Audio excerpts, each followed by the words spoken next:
quick analysis of the Micah Parsons trade. Gets traded to the Green Bay Packers for 2 first-round picks and then signs a blockbuster deal, like biggest one in defensive player history. Jerry tried to purposefully negotiate this deal behind the agent's back of a player who hired that agent for a purpose, and good for Micah Parsons for escaping that. All this mommy daddy back and forth story time from Jerry about this handshake deal that he had with Micah Parsons, and he shook his hand and looked him in the eye and all this other type of stuff. Like, that's why you have an agent. Micah Parsons is deserving to have an agent to sign him to a deal. He and Reggie White are the only players to have 12 plus sacks in each of the first 4 years in the NFL.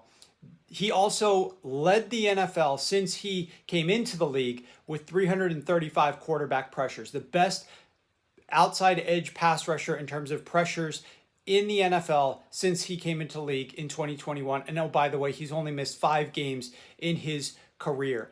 The drop-off for the Dallas Cowboys is going to be massive defensively.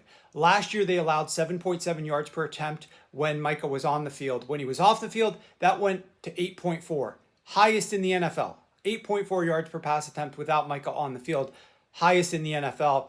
Also, from minus 0.02 EPA per dropback to plus 0.14 when he was off the field. Once again, one of the biggest swings of any team in the NFL defensively. Micah is massively impactful. He's going to be big for the Green Bay Packers. Getting Micah right before the season begins, they're going to be able to work him in relatively quickly. But the Dallas Cowboys losing Micah right before the season begins, and they don't have a game plan to offset that. They don't have a player that they've brought in to make up for Micah Parsons not being there. They never thought it was going to get to this point. Jerry thought he had this wink, wink, eye contact deal with Micah Parsons in the lounge of Cowboy Stadium.